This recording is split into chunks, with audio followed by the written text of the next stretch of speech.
It's a great honor to be standing here today in front of you at the Convocation of CEPT University. What I want to do today is to briefly describe some of my life's experiences and draw some lessons from those experiences. So let me start at the beginning. I was born and brought up in Mumbai at a time when it was still called Bombay. I still say Bombay, it's very hard for me to switch.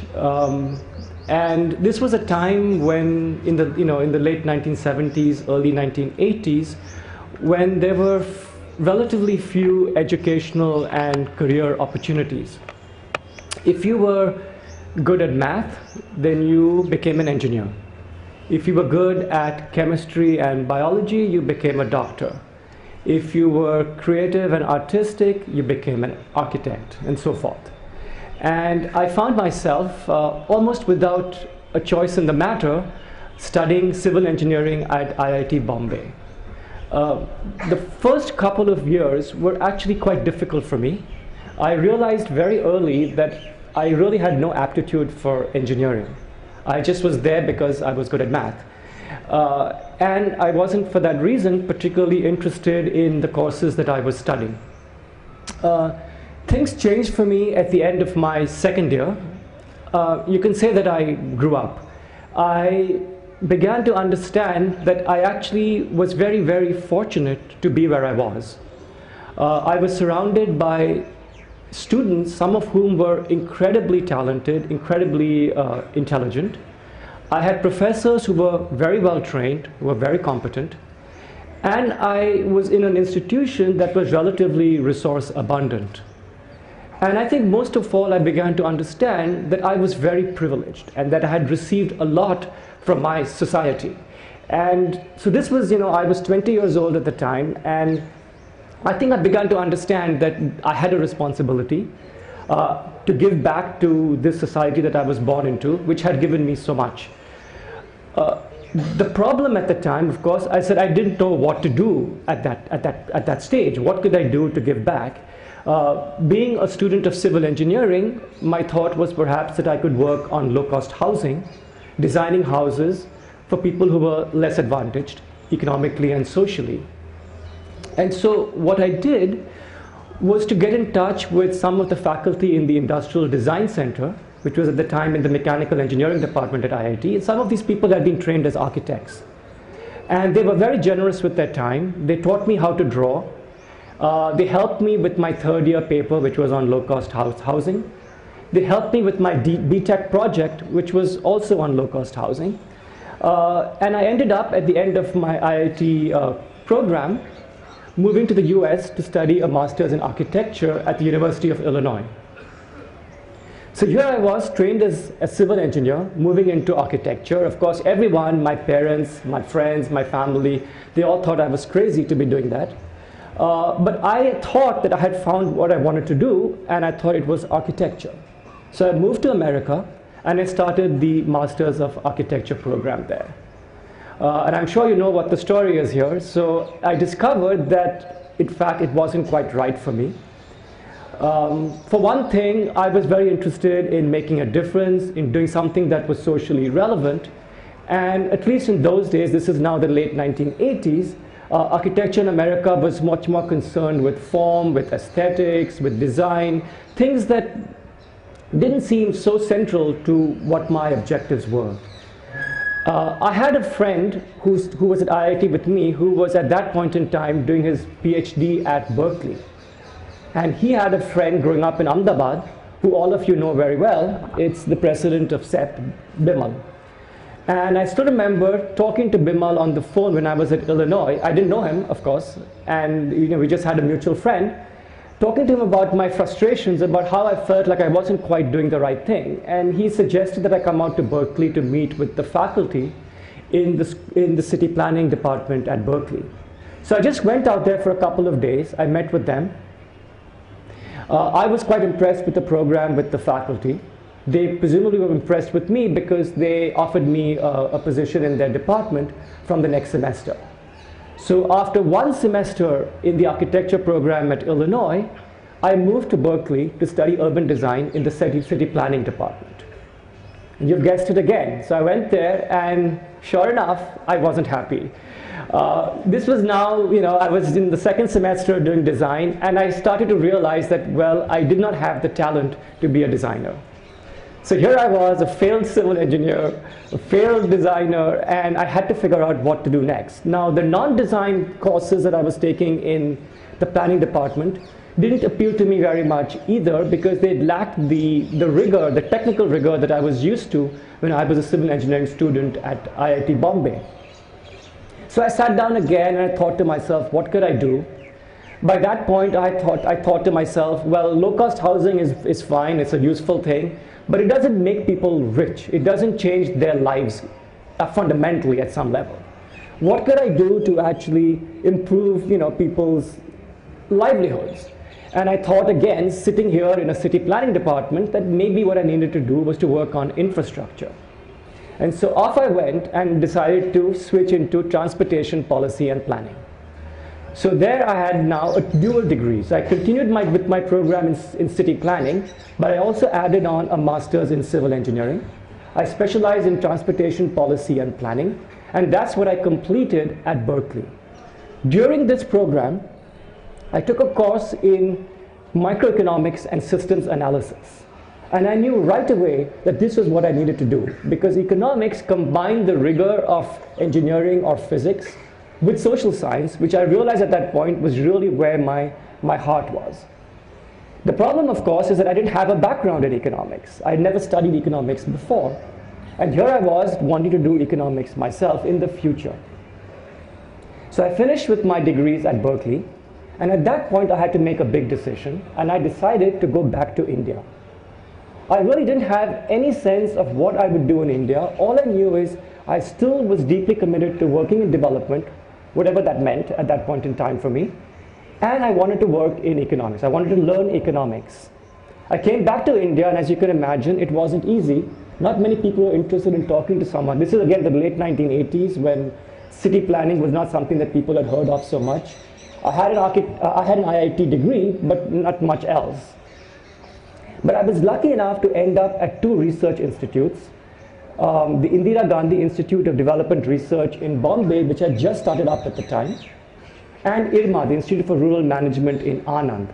Both of these institutes had directors who I think back now were very important to me in my career, in my life. Kirit Parekh was the director at IGIDR, and Tushar Shah was the director at IRMA.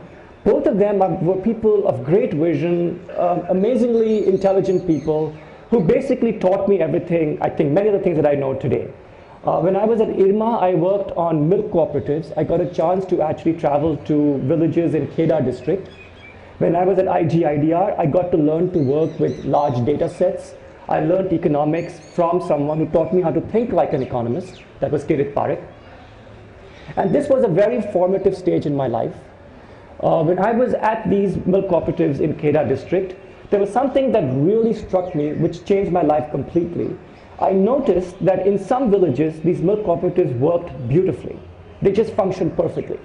And then you went close by to another cooperative, and it had collapsed completely. And I wanted to understand what it was that made institutions work in one place but not in another.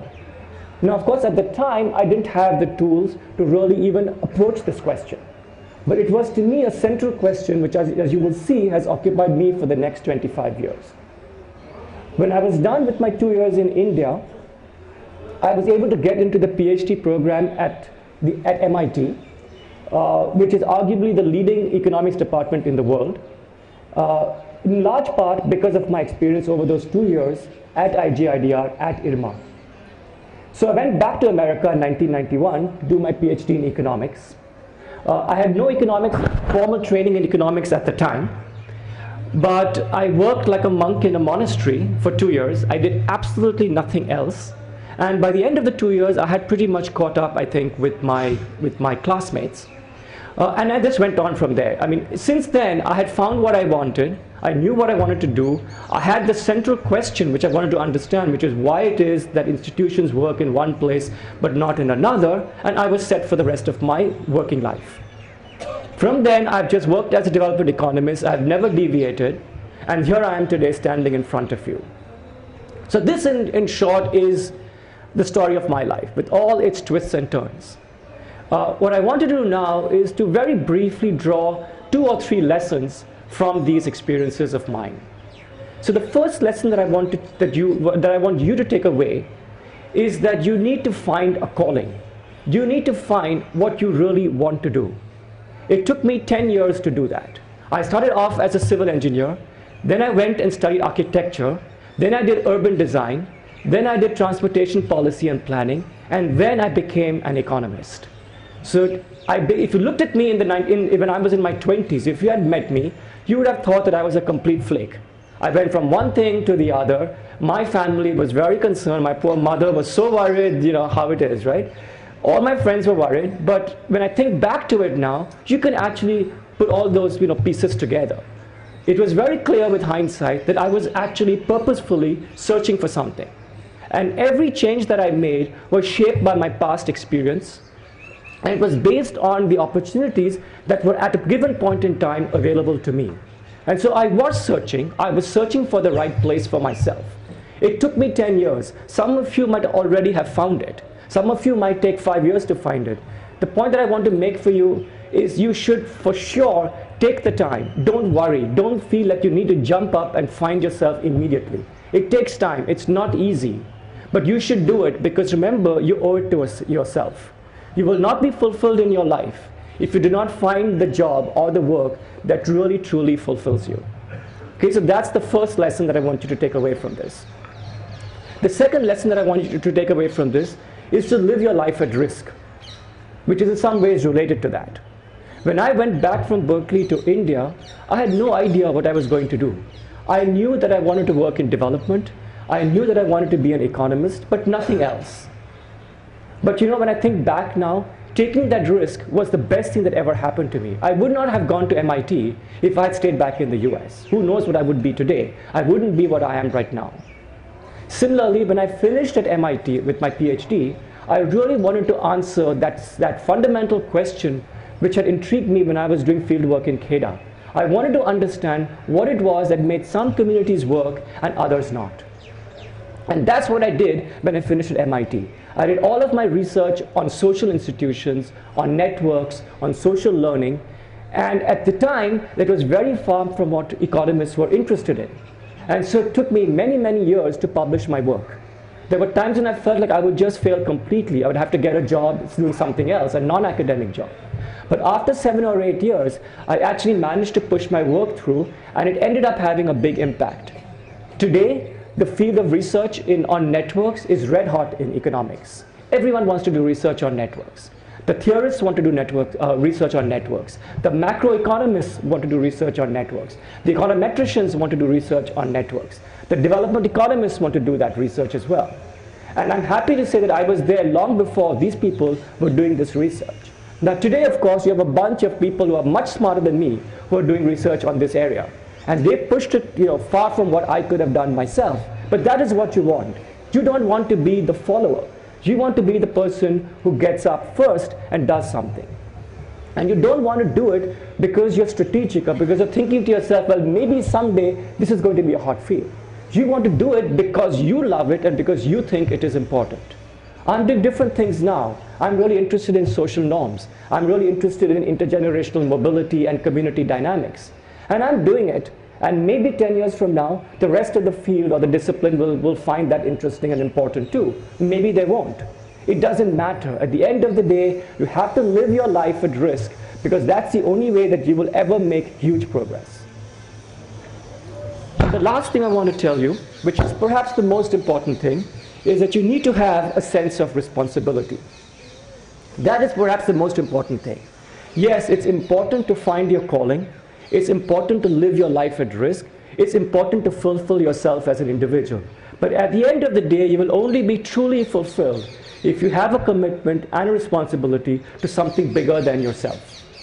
I started off 20 years ago or 25 years ago with this sense of responsibility, and I like to think that I have maintained that. I don't go around talking about my commitment, I just do the work. And if you can keep doing that for the next 25 or 35 or 45 years, you will make a difference. When you have a sense of commitment, when you live your life at risk, when you choose your own calling, you will have many highs, but you will also have many lows. There will be big disappointments, and those disappointments will hurt you more than anything because you're passionate about what you do. And the way that you will survive all of those things is because of your commitment, because of your responsibility. And when I get frustrated, and I have huge frustrations, let me tell you, I work in rural India, I'm trying to get big projects off the ground, and it takes years sometimes to get that to work. And there are times when I tell myself, you know, this is ridiculous. I don't need to be doing this. I should just do something else, go back to England, go back to America. But then I remind myself that I have a commitment, I have a responsibility, and somehow it makes things a little easier.